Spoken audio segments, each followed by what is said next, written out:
Hey everyone, welcome to Glen's WWE Now Then and Whatever Thoughts. It is our SummerSlam weekend preview prediction show, I guess you could call it. It's actually our first show too, hopefully the first of many. We're going to talk about the matches that are coming up tomorrow night, well later on tonight actually because it's already after midnight, for NXT's Takeover Brooklyn 2 as well as SummerSlam, both the pre-show and the full show. They actually even added 2 more matches just in the last 24 hours. So there is a lot to talk about. So with that, let's get right into it. And while we're doing this, you get to enjoy WWE 2K16 trying to predict the winner between the main event at SummerSlam between Brock Lesnar and Randy Orton. We'll see if it agrees with me. It probably won't. I don't know. I'll probably be wrong on this one anyways. Last month, we already did our predictions for the pay-per-view last month. And actually, we had a pretty good record on that one. But this show, I don't know. This show looks like it's going to be a little bit more complicated, especially the NXT stuff. Some of it, not really sure where they're going to go with it, but we'll see what we can do. So we're going to do this in the order how it's going to go down. So let's take a look. First, we have NXT Takeover Brooklyn 2. Now, before I even get into the predictions for this card, I got to say, honestly, I don't know if they're going to be able to capture the same magic they had last year. The big thing that made that show so special, I mean, you know, it was 3 straight shows at the Barclays Center, NXT, SummerSlam, then Raw last year. And what made it so special was it was really the first big show for NXT in an arena of that size. And it was an amazing show. Bayley and Sasha Banks clearly stole the show as well. You know, by far still one of the greatest matches in the last 5 years, easily. That said, you know, part of the problem I think is that I think the WWE's almost made too many call-ups from NXT in such a short period of time. Bayley's been left to try and rebuild the NXT women's division on her own, without the helps of Sasha Banks, Becky Lynch, or Charlotte. And, you know, don't get me wrong, Asuka is fantastic, but, you know, really it's like with pulling Nia Jax and Carmella and Alexa Bliss all up to the main rosters in the last little while, you know, it doesn't really give the two of them a lot to really work with. And don't get me wrong, Billie Kay's doing fantastic so far, but the fans really haven't caught on to her the way, I mean, they caught on to the 4 horsewomen and so forth. But hopefully this show's still going to be fantastic. I am looking forward to the on-television in-ring wrestling debut of Bobby Roode, absolutely. And, I mean, Gargano and Ciampa are fantastic, you know, so there's a lot of great talent on this show nonetheless. So first we're going to have the Billie Kay going against the debuting Ember Moon. Now, the first thing I find hilarious about this is Ember Moon's actually been working NXT shows already, like the live event NXT shows, and she's been losing in all these matches. She's already lost to even some of the lower card NXT women that, like, it's like, really? Oh, okay. Not exactly a great way to build a new star, but nonetheless, we've got Ember Moon versus Billie Kay. Although it does look like they're trying to build Billie Kay into almost like the top heel female competitor in NXT, I don't think this is going to be her night. I think even though they already have had Ember Moon on the other shows and they've already had her lose, let's be honest, if you want to make this character actually mean something, she needs to get a win. So I think Ember Moon definitely is going to win this match one way or the other. It's just the way it is. I don't really know much about Ember Moon. I know that she's been wrestling for a few years and so forth in other promotions. I don't really, honestly, I don't follow a lot of that stuff, so I don't really know much about her. You know, so it is what it is. Hopefully, it will be a good match up there. Then we've got Noe Jose versus Austin Aries. Now, as entertaining as both of these guys are, and as entertaining as the feud has actually even been on TV, I've actually enjoyed the feud itself, seeing kind of a different side of No Way Jose, not just a fun-loving guy all the time. Austin Aries being, well, Austin Aries, how can you not like the greatest man that ever lived? I'm not really sure where they're going to go with this one. I could see it going either way, to be honest. I don't really... It's this one's a tough pick for me. I really don't know. Honestly, the next match is just as tough for me. I'm not really sure where they're going with either one of these, but my gut's telling me it's going to be No Way Jose. And that kind of sucks for Austin Aries, because I really think this is a guy that, needs to be pushed up the card faster. But at the same time, losses don't necessarily hurt all the time with your career. I think they have the potential to put on an amazing match, though. No Way Jose is extremely talented, and, anyone who's familiar with Austin Aries from Ring of Honor or TNA knows that Austin Aries is one of the very best in the world. So, either way, I think it's going to be a great match, but my gut's going towards No Way Jose, so that's going to be my pick. I'm going to go with No Way Jose. The next match is, and I am not going to pronounce this guy's name right, and I apologize to anyone that is offended by my pronunciation. Andre Sin Almos, whatever, I don't know, versus, of course, the debuting Bobby Roode. To be honest, the winner's simple on this one. It's going to be glorious. It's going to be glorious for a couple reasons. One, because Bobby Roode is fantastic. He deserves to go over. He is the man. This is a guy who honestly should have been in WWE years ago. And now he's there, and we need to make the most of it while we still can. I found out recently, I didn't realize this.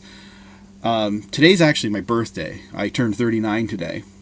Found out Bobby Roode is also 39. At 39 years of age, to be a pro wrestler, if you're ever going to make it, that time is now. And Bobby Roode still has a lot to offer, and a lot to offer the WWE universe and the WWE fan base.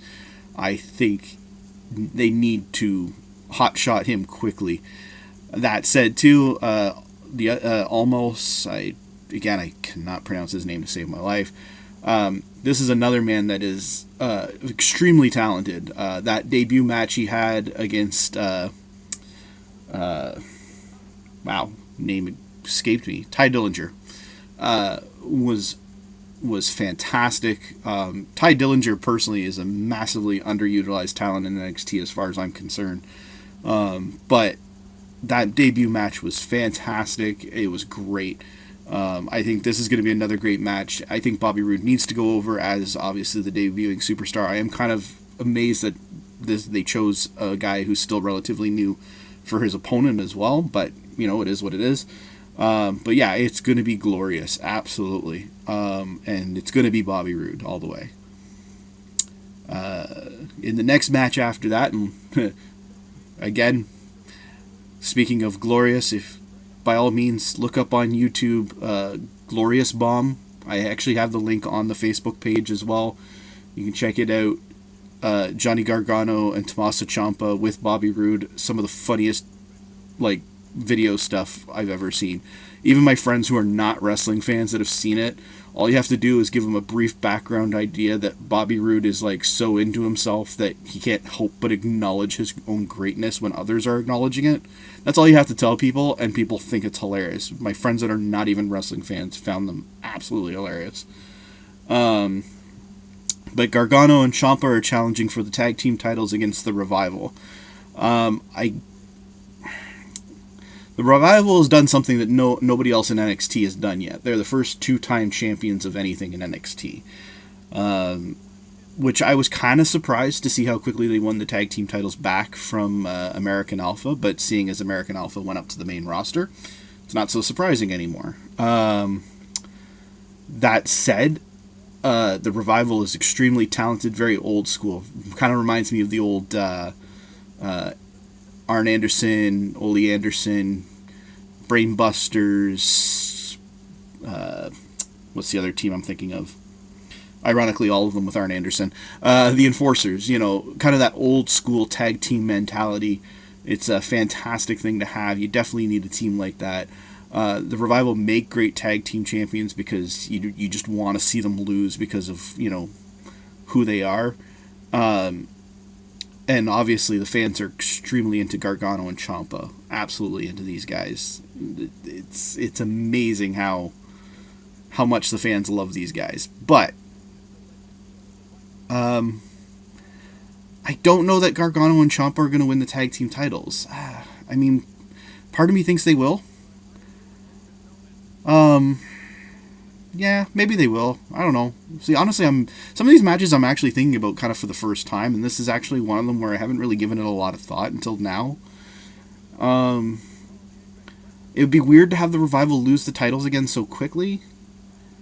But at the same time, I could see them thinking about possibly putting the Revival up.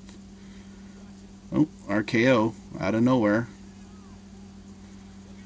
Let's see how this finishes, because I might have to start another match. Oh, look at that. Randy Orton beat Brock Lesnar in SummerSlam in my video here. Looks like we're going to have to start another match. Maybe we'll try to do Finn Balor versus Seth Rollins next here. We'll work our way backwards down the SummerSlam card as we go along here. Anyways, what was I saying? Oh, yes, we're talking about the tag team title match at NXT. So, the Revival versus Johnny Gargano and Ciampa. You know what? Out of all the title matches at NXT, I think that's the only one that could change hands if it is. So, I'm gonna go with Gargano and Ciampa. I have my doubts. I definitely have my doubts, much like I did for some of the other matches. Some of these matches I think are a little tougher to call, but I'm going to go with Gargano and Ciampa. I think they'll give them a run with the titles for a while. I don't know if they'll keep them for very long. The only reason why I'm still thinking the Revival might win is because I could see, what's that? What are they called? TM61? I know they're actually the Mighty Don't Kneel or whatever their regular tag team name was before WWE. But anyways, I could see those guys maybe getting a run at the Revival if the Revival keep the titles. And maybe Gargano and Ciampa get split up. I mean, because they had that amazing match on the Cruiserweight Classic as well. So,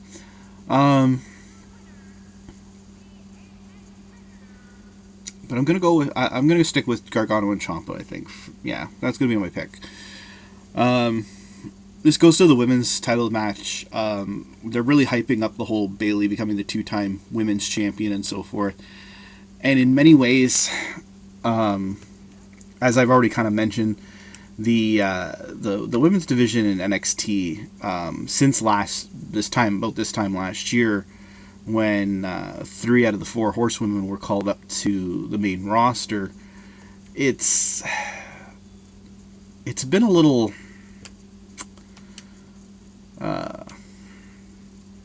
The division's been weak. I mean, they were building up Nia Jax. They had Carmella being built up. They had Alexa Bliss being built up, and then they pulled all those guys to the main roster too. And I've made my opinions about Bayley being left behind abundantly clear. I think Bayley deserved to be called up long before any of those other 3 girls. No offense to any of those 3 girls, because they're all extremely talented as well. It just blows my mind, though, that that we're in this position where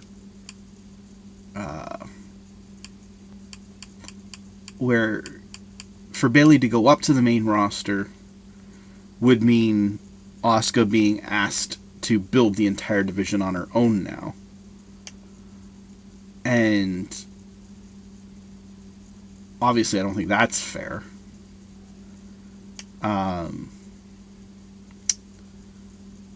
But at the same time,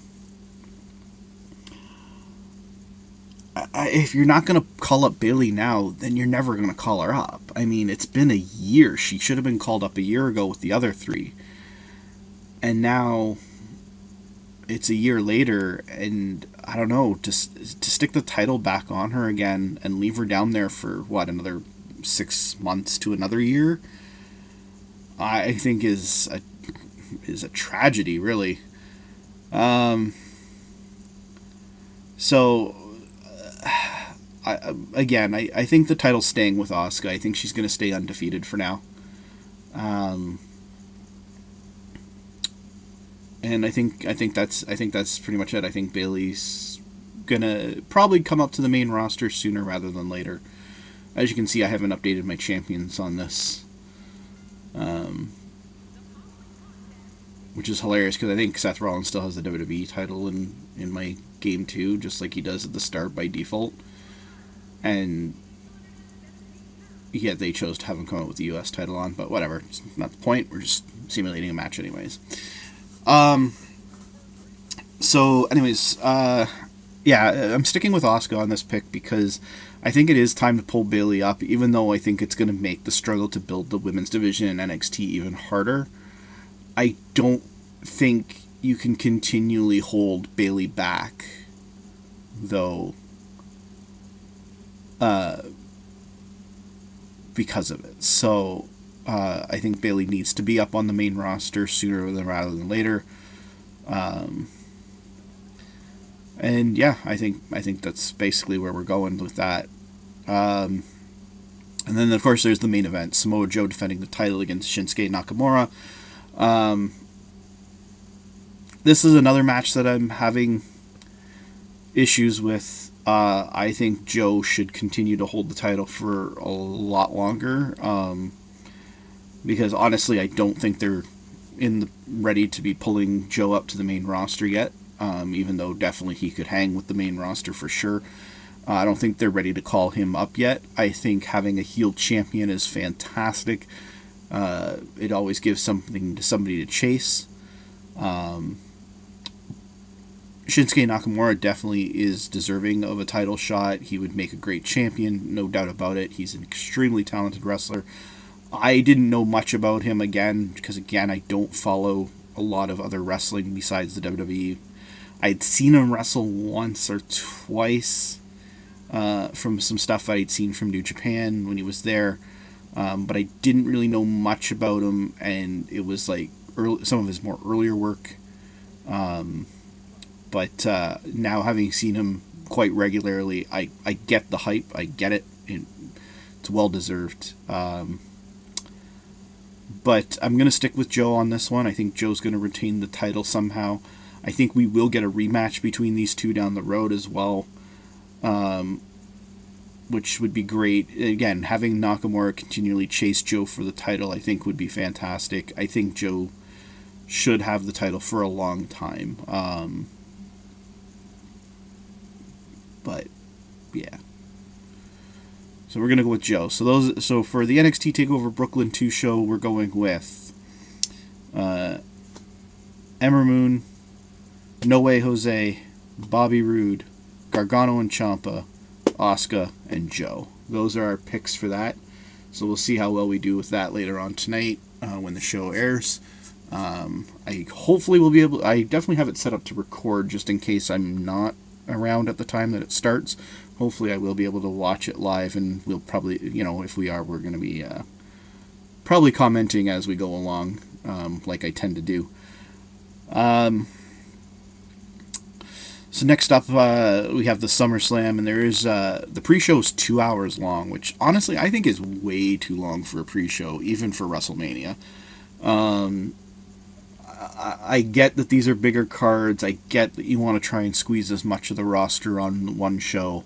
It's a big payday for the wrestlers, so I understand that. But honestly, 2 hour pre-show, I can only listen to them talk. Like even that new show they've got after SmackDown or whatever, where they basically talk about everything that just happened on SmackDown. I can only watch like a few minutes of that before I'm like, oh my god, shut up, which is ironic because you're listening to me now talk about wrestling. But again, I'm not talking about it after I was there for a while, but I'm not going to be doing that as much, talking about it after every single show. and not for hours on end like they did. Like they do. I think 2 hours for a pre-show is way too long. You know, you've already been building this show up for God knows how long. Why do you need to hype it up for another 2 hours? But because it's 2 hours long, we have 3 matches on the pre-show. One match that was originally scheduled for the main show that got bumped, and this could be proof that the whole Cesaro being punished for his comments thing might be true. I don't actually know that it's true or whether it's just part of the angle. I've kind of maintained that thought process that even though most of the writers on the internet are saying, oh, it's legit, Cesaro said those things and they're upset with him, part of me still believes that it could be part of the angle, but I don't know. I could be wrong. So the one show on the pre-show is Cesaro versus Sheamus, and don't get me wrong, these guys have great matches, but I'm already tired of this feud, to be honest. There's something about Sheamus. It's mostly Sheamus, and I don't know what it is. There's something about Sheamus that if any of his feuds last more than like 3 weeks, I'm already bored for some reason. Like, you know, when he starts a new feud and he has a match or two, like 2 weeks in a row, that's great. But after that, it's like, okay, I've seen this, you know, I don't want to see it yet again. And that's probably part of the problem with this is we've already seen this match like twice in the last couple weeks. I really don't want to see it again. I have a feeling Sheamus is going to come out on top on this. I think because, again, whether it's because, quote-unquote, Cesaro is being punished legitimately or whether it's part of the actual angle, I think that's where we're going to go with that. So, either way, I think Sheamus is going to come out on top on this match. Unfortunately, I also don't think this feud's over, which means I think we're going to see it probably again the next night on Raw, which, yay. I think it could lead to some sort of angle between Raw and SmackDown as well, but we'll see how that plays out. Either way, I'm picking Sheamus to win this match. The 2 matches for the pre-show that were added just today, or yesterday, I guess, because again, it is already Saturday. Sami Zayn and Neville versus the Dudley Boys. This match really has no purpose other than to get Sami Zayn, Neville, and the Dudley Boys on the SummerSlam card in some form or fashion. That said, the Dudleys have not won a match in a very long time. Like, extremely long time. It's kind of sad, actually. You know, don't get me wrong, I know, you know, I've watched some of their interviews and they said they're just really here to help put other teams over and stuff like that, and that's what they want to do. And that's great, but Sami Zayn and Neville are by no means a team. And with that, because of that, I'm going to say that they don't need to win either. So the Dudleys, I will hope to keep. The thing is like you can keep calling the Dudleys the greatest tag team of all time, and you can keep calling them, you know, the most decorated tag team of all time, and all that, whatever else you want to use. But if they keep losing the way they keep losing, they're not going to be believed as the greatest tag team of all time. The WWE has to remember that a lot of their core audience now don't know who the Dudley Boys were before they returned this year, or like last year, I guess it was now. They just know them from the hype and so forth. But if they're always losing, none of these fans are going to believe that hype. If you ask the average, 12-year-old fan in the crowd, what do you think about the Dudley Boys? A lot of them are probably going to be like, yeah, I don't get it. Now, yeah, granted, if they've got the WWE Network, they've seen the history, they know the history of the Dudley Boys, they've probably seen their ECW matches and their stuff back during the Attitude Era and whatnot. And they can see that, yeah, the Dudley Boys were a great team. But if I'm a 12-year-old kid, 13-year-old kid, whatever, and I've seen the Dudleys, even if I had seen the Dudleys, whether it was whatever, even now, like, honestly, I'm 39 years old as of today. And I know all about the Dudley Boys. I saw their ECW stuff. I saw their WWE stuff in the Attitude Era. I even saw their TNA stuff. And I saw this tag team that was fantastic. Had great feuds with great tag teams over the years. From the Hardys and from you name it, the Hardys, the Edge and Christian, even in TNA with the beer money and so forth. I saw these feuds. I saw how great the Dudley Boys are. Now I look at them, and honestly, even as a 39-year-old fan, I sit there and go, if they lose all the time, you're just making them look like a bunch of old washed-up has-beens that can't let the past go. And what good is that, right? The Dudleys are not has-beens, and they're not old and whatnot. Oh, look at that. Seth Rollins beat Finn Balor, which actually, we'll talk about that when we get there. So the Dudleys need to win this match to give back their credibility that they are this great tag team. And let's be honest, Sami Zayn and Neville are not a regular tag team. They do not need to win this match. My pick is the Dudleys. Dudleys need the win. And it's that simple. Like that's all it is. It's that simple. And then we're getting a rematch from SmackDown. The 12-man tag team match with all their tag teams, because there's no tag team titles on SmackDown, so there's nothing to fight over. So let's just put them all together and have them all fight each other. Got American Alpha with the Hype Bros and the Usos versus Breezango, the Ascension, and the Vaudevillains. Honestly, I think the result is going to be the same as SmackDown. I think it's going to build up to something. I think you're going to see some of the... everyone seemed to get along on SmackDown on both sides. I think you're going to see some setups for some stuff, and I think we might get the announcement of the SmackDown Tag Team titles and a tournament starting probably as early as this Tuesday on SmackDown. Next up, we're on to the main card on SummerSlam. Now, the first match we're actually going to talk about, so we set up Dean Ambrose versus Dolph Ziggler on here now.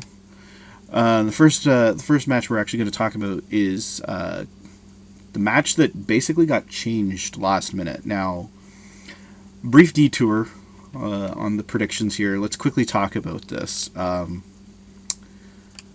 We had on, was it Thursday or no, Wednesday, I guess it would have been, the suspension of both Paige and Alberto Del Rio. Now, for anyone who does not know, they are dating in real life, which to me is weird, but because he's quite a bit older than her, but it is what it is.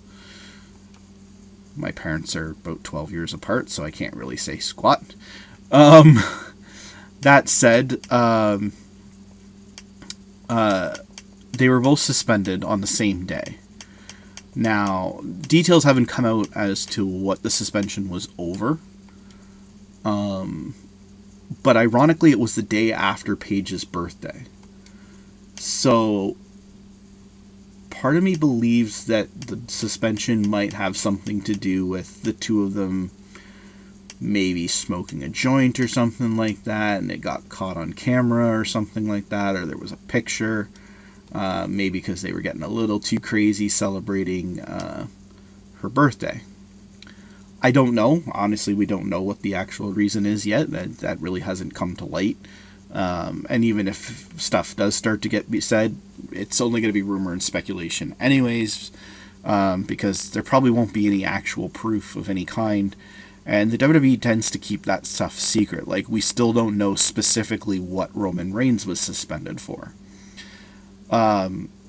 Ironically, the next day, and this is why this is coming up, Eva Marie was also suspended. Now, of course, some people joked that it might be part of the whole angle of her trying to get out of matches and stuff like that, which I could see, but I don't know that the WWE would have done that, especially after having so many high-profile suspensions recently between Roman Reigns and then Paige and Alberto Del Rio.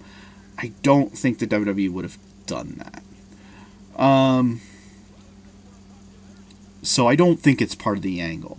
Ironically, though, as of right now, the match is now booked as a handicap match. Carmella, Becky Lynch, and Naomi versus Natalia, and Alexa Bliss.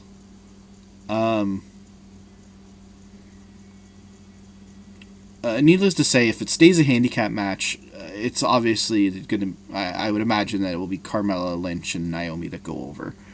I think they'll go over either way, but it's kind of ironic that that's what's happened. And unfortunately, the truth of the matter is there is not enough women on the roster. See, I told you I haven't updated my thing. Dean Ambrose is Intercontinental Champion. Although I think Ryback is the default champion when this starts, so I must have done something at some point. But anyways. Point is that Carmella, or sorry, with it being, there's just not enough women, so they can't replace Eva. And let's be honest, even if they were to suddenly go, okay, you're right, let's bring up Bayley, that would mean making Bayley a heel, and that just wouldn't make sense. And definitely would be a horrible idea anyways. I mean, Bayley is so over with young girls, it would be ridiculous to turn her heel anyways. I could see them pulling like somebody last minute like Billie Kay or somebody just for the one night to even out the teams. I don't know. I don't know what they're actually going to do, whether this is going to stay as a handicap match or not. But that is what it's currently billed as a handicap match. Either way, I'm thinking it's got to be Carmella, Becky Lynch, and Naomi going over on that one. Next up is the Intercontinental title match, Miz versus Apollo Crews. I was kind of surprised to see Apollo Crews already put into a title picture, but that does seem to be part of the new thing. We'll get on that with later on with the Seth Rollins Finn Balor thing as well. So the Miz versus Apollo Crews for the IC title. Honestly, I could see it going either way, but I think we're going to stick with the Miz as champion for a while. So I believe the Miz will go over on this one. I'm sure we'll set up a rematch down the road, though.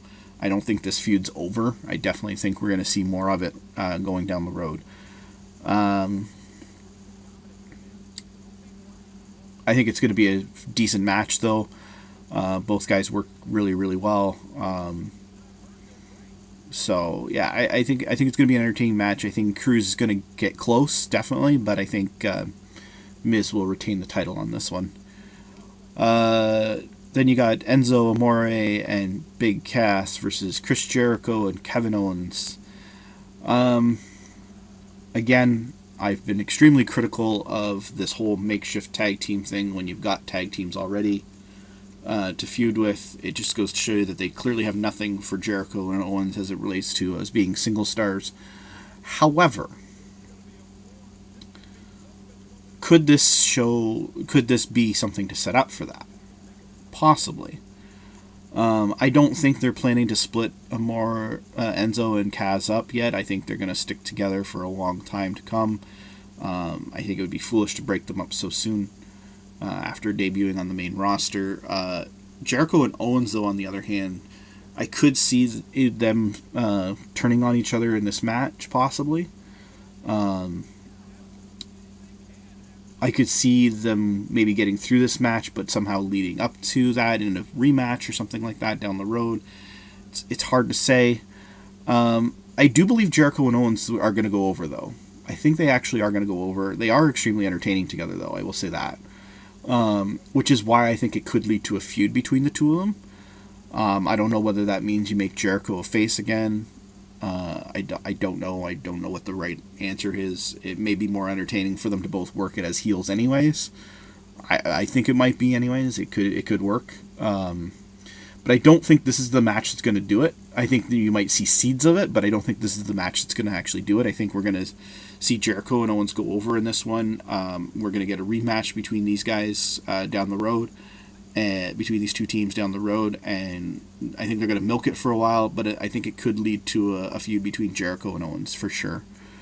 And that could be extremely entertaining as well. For some reason, my library just popped open on my computer. So then next up is the tag team title match, The New Day versus The Club. The New Day will have been tag team champions for exactly, well, I guess not exactly 1 year, but 1 year pay-per-view to pay-per-view. They won the tag team titles at last year's SummerSlam. and they've been champions since. They've done this angle where Big E is out of the match, so they've got the two smaller guys in the New Day, Xavier and Kofi, versus Anderson and Gallows. Gallows and Anderson, definitely a great tag team for sure. WWE's hyped their IWGP, New Japan Pro Wrestling tag team titles, reigns and so forth. They're definitely a good team. Luke Gallows has always been extremely talented, even when he was in the WWE previously, as part of the Straight Edge Society and so forth. He's always had a tremendous amount of talent for a big guy. And Anderson and him are actually extremely entertaining, even though that whole Dr. Gallows, Dr. Anderson thing fell flat with the live audience. I personally found it extremely entertaining. I thought it was quite entertaining. It shows kind of a different side of them as well, which is kind of cool. That said, I don't think they're winning the tag team titles. I think the WWE sees that the fans really aren't into them that much yet. I think the New Day are going to keep the titles for a little bit longer. I don't think they're going to stay champions for too much longer after this. I could see them even dropping the titles possibly to the club at a future time. I just don't think it's going to be at SummerSlam. I think the New Day is going to still come out on top. Next up, we have the women's title match. Sasha Banks defending against Charlotte. This one I could see going either way. Neither woman needs the title to be over, that's for sure. Now, they've done the whole angle where Dana Brooke is barred from ringside. But something tells me there's still going to be something. Oh, look at that. Ziggler just won. So according to this, Ziggler is going to win. Yeah. So anyways, moving on.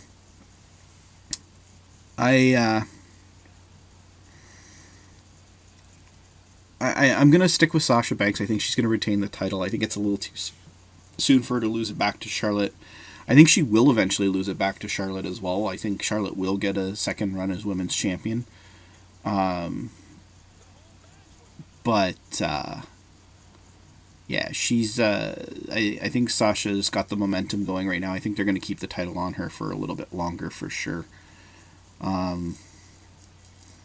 It's a tough call, but it's probably gonna steal the show, or definitely be one of the steel showing matches for sure. Wow, I can speak. It is what it is, though. I'm sticking with Sasha Banks, though. I think she's going to retain the title. Speaking of retaining titles, we have Rusev versus Roman Reigns for the United States title, and I kind of gave that away already. I do believe that Rusev will retain the title. Here's the thing. We all know the WWE is hot on Roman Reigns. We know they are. They pushed him even when the fans didn't want him. They gave him the WWE title. And ironically, right now, the fans kind of are digging Roman Reigns again because of the whole... I think it's mainly partly because of who he's feuding with. I think Rusev is very good at drawing heat from his opponents. So I think... speaking of which, we'll see where that takes us.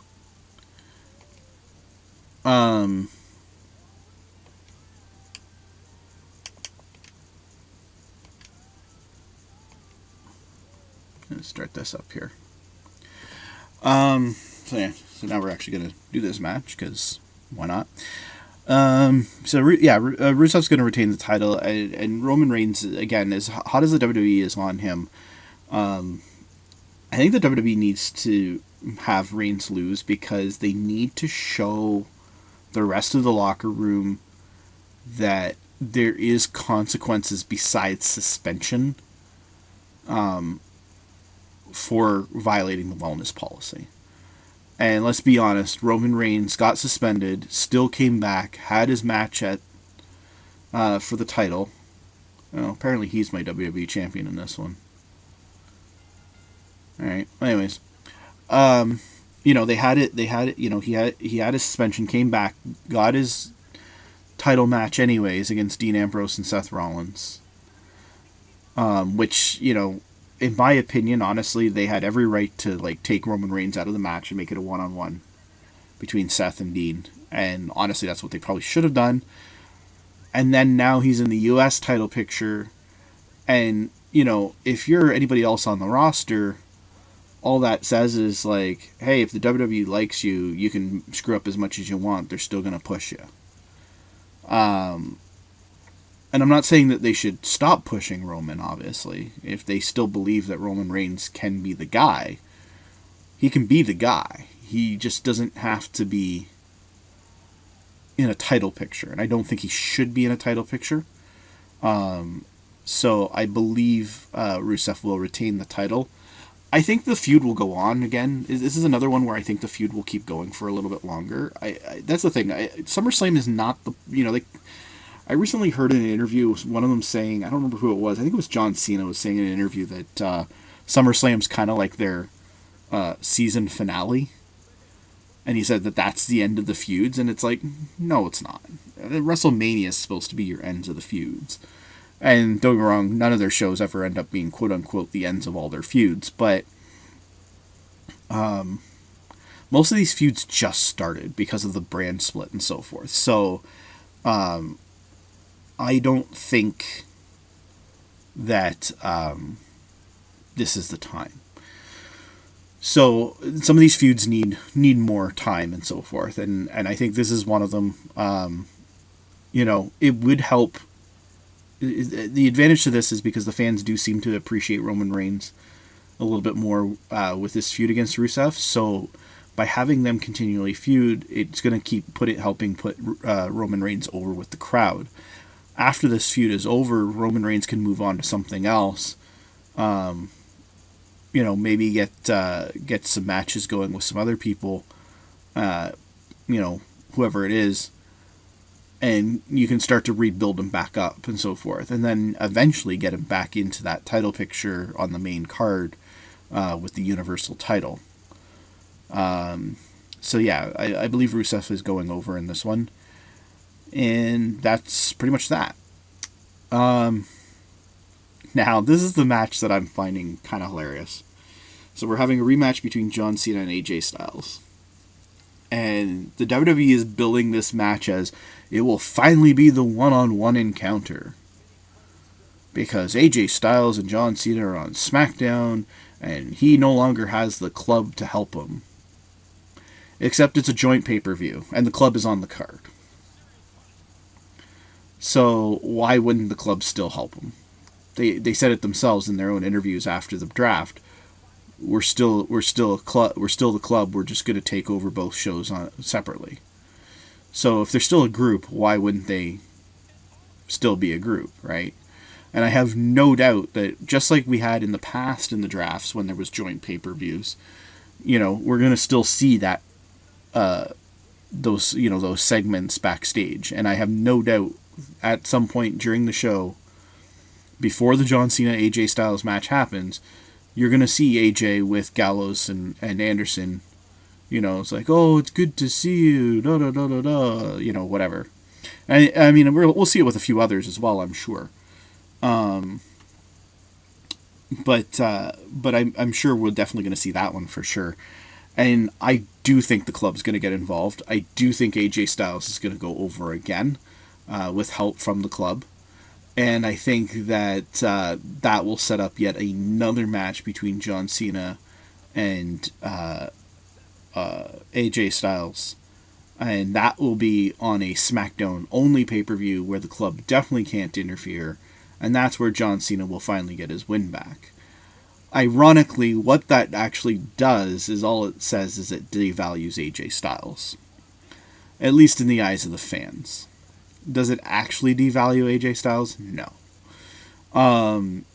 It's wrestling. It doesn't matter. Some of it doesn't even matter, okay? So, if you're a wrestling fan and this actually does happen the way I'm thinking it's happening, and if you're sitting there going, oh, see, John Cena always has to have the clean wins, nobody can beat John Cena clean.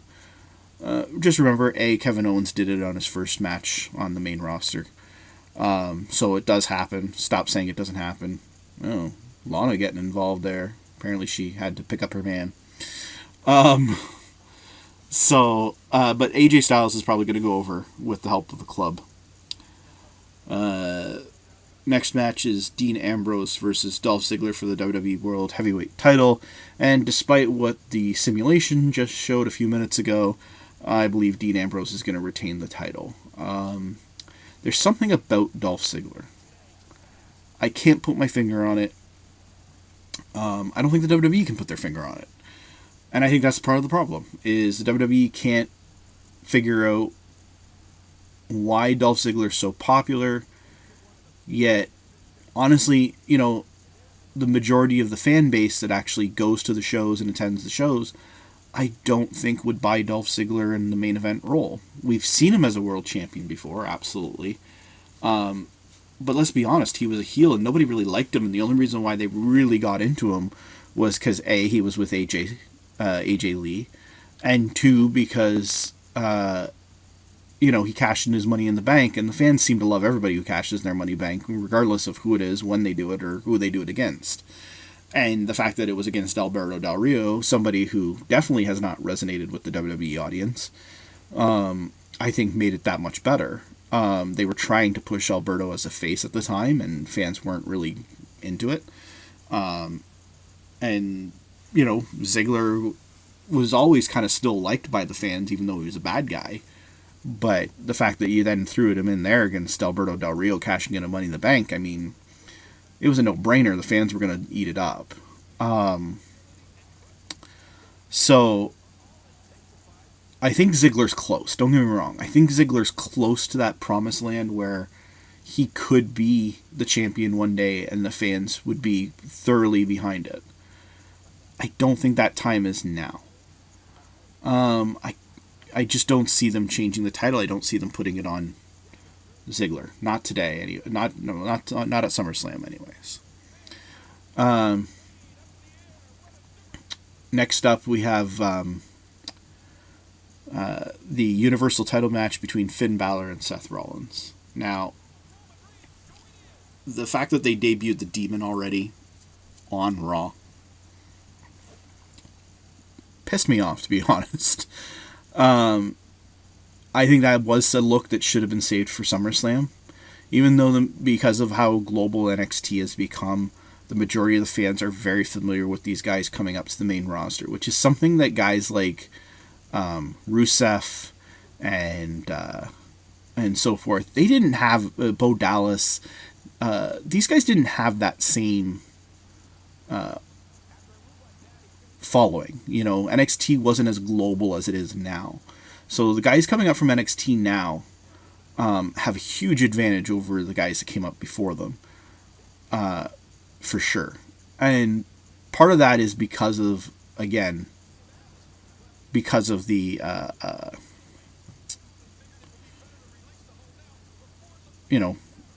just because of the whole thing. But anyway, whatever. Point is, hey, Rusev retains the title just as I also predicted. So, I mean, a lot of the fans would have already been familiar with the Demon look anyways, but I think it still should have been saved for the pay-per-view. I think for the few fans that aren't watching NXT, I think it would have been a huge treat for the SummerSlam audience. Giving it away for free on Raw, I thought, kind of devalued the gimmick a little bit. I think they could have done something still teasing the Demon without Finn Balor himself actually being in Demon getup. And I think I kind of mentioned that in my Raw write-up that I did after Raw this week. I think I even explained how I thought they should have done it, which was basically have the Demon music start, have shadowy figures that you couldn't really see appear, and then have Seth distracted by that, and have Finn Balor come out and do that. but they chose not to do it that way, and that's that. It is what it is. Unfortunately for Finn Balor, as hot as the WWE is on him right now, I don't think the WWE is ready to have the champion of their flagship show be the rookie Finn Balor. And I mean, obviously Finn Balor by no means is an actual rookie, of course. But he definitely is. He definitely is a rookie in the eyes of the main roster. So I don't see him taking the title. I think Seth Rollins was doing a great job as a heel champion on Raw and SmackDown prior to his injury.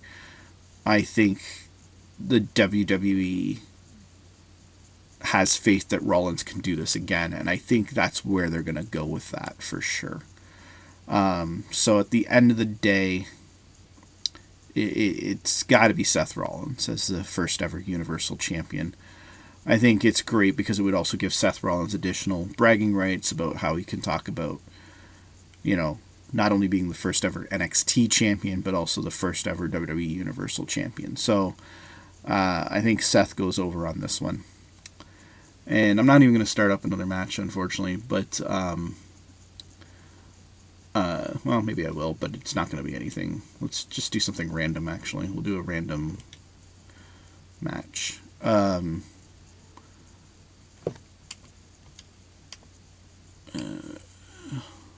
don't remember how to do random, though. Oh, right.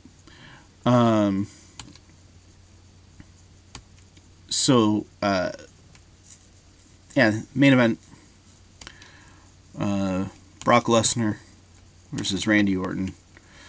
We saw the simulation, and we saw Brock Lesnar lose to Randy Orton with an RKO out of nowhere, which ironically is exactly how they're promoting that match could indeed end. I don't see it, though.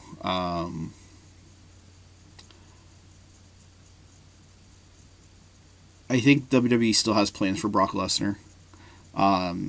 If you've seen the trailers for WWE 2K17, Goldberg is one of the pre-order bonuses. In that video, as the video ends, he looks over and he sees a sign that says Suplex City, and he smirks.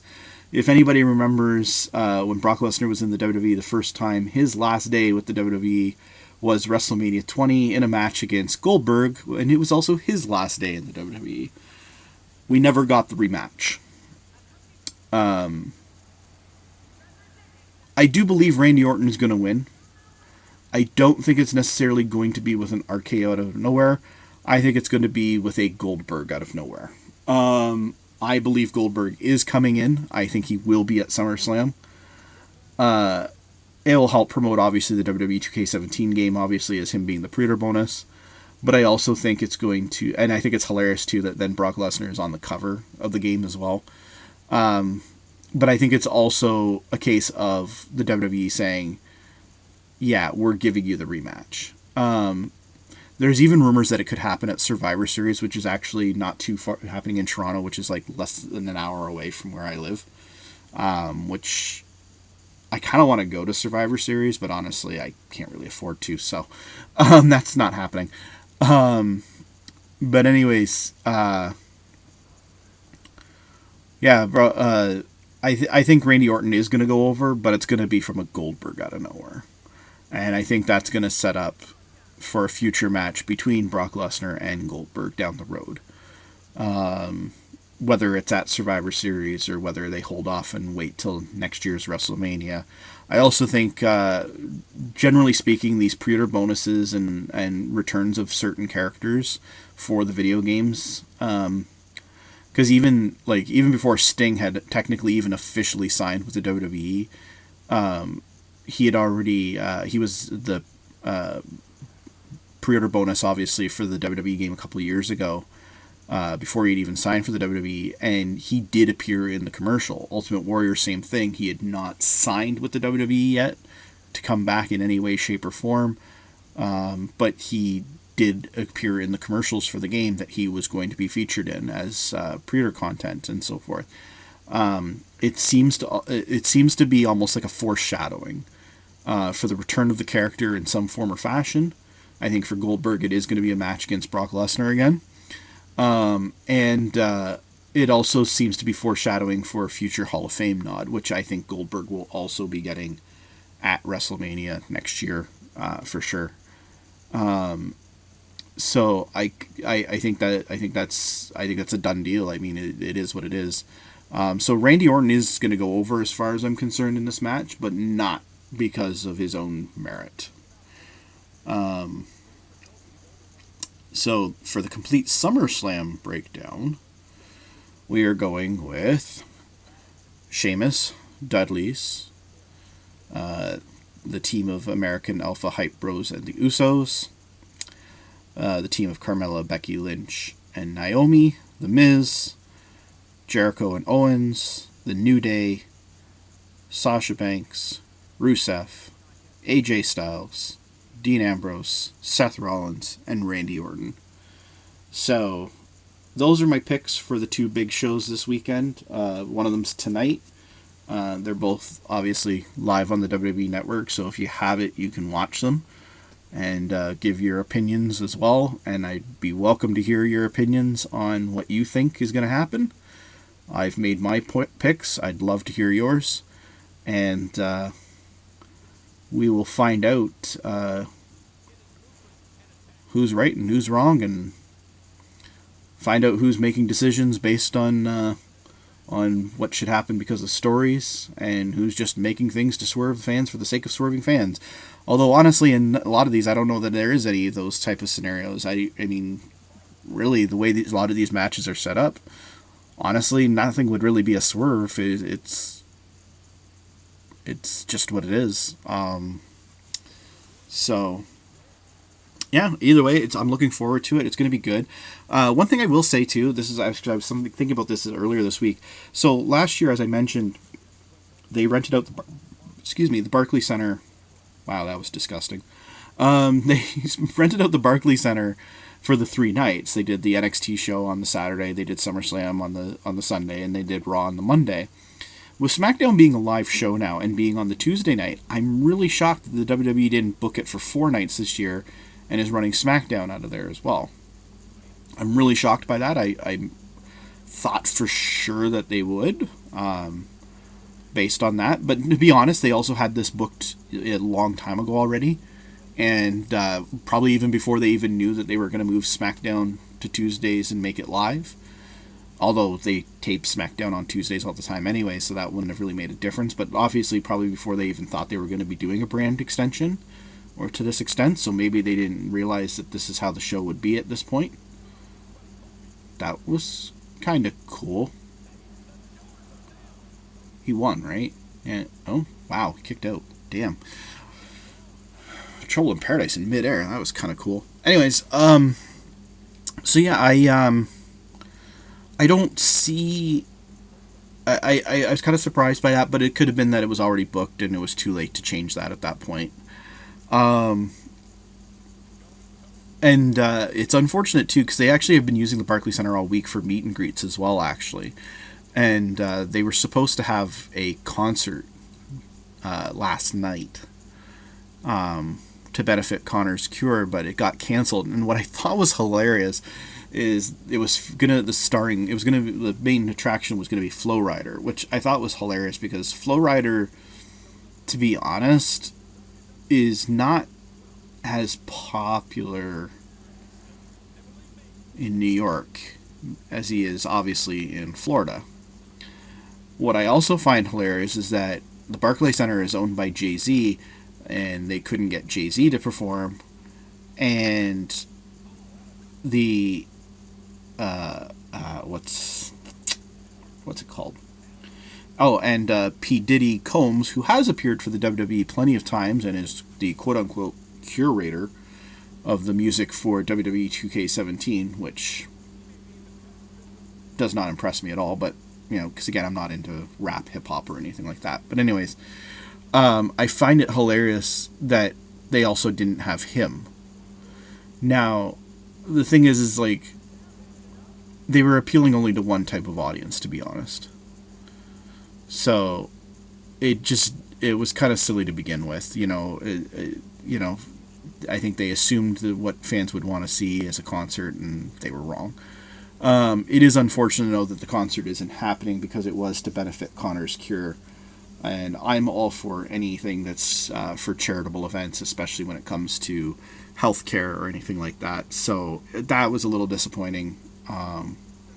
Hopefully, in the future, WWE can pull off something like that. But honestly, I think trying to produce a music concert was a bad way about going about it. It's unfortunate, but it is what it is. They already had the building booked anyways for the meet and greet, so it's not like the WWE's losing out on any money.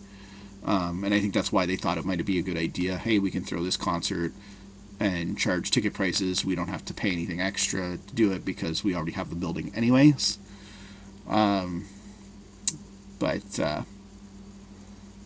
It is what it is. I'm really surprised that the WWE was unable to get it for that, and it looks like this match is going to be over now, which is perfect because I'm pretty much done talking. So that's that. That's the show. That's my show today, and that's the end of this show here on the screen. Not that you can see that I just pointed at the screen. So we'll see what happens today at NXT and tomorrow night at SummerSlam. Hope you guys all enjoy the card. Please give me a like and share with your friends on Facebook. We'd like to, and if you're watching this video on YouTube, please also again like and subscribe to the channel as well. Although this channel is actually for more than just this, but I think you might enjoy some of the other stuff too. Please do so. If you haven't done so already, please like and subscribe to both the Facebook page and to the YouTube page as well.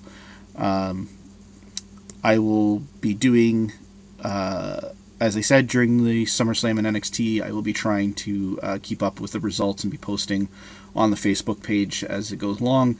And also, I will have some sort of post weekend write-up, or even something like this again as well, where we talk about the results and talk about the show. This was kind of like a thing to actually gauge to see if this even works. So I hope you enjoyed it, and if you did, like I said, like and share and subscribe to the Facebook and YouTube pages. So thanks everyone, and enjoy the shows.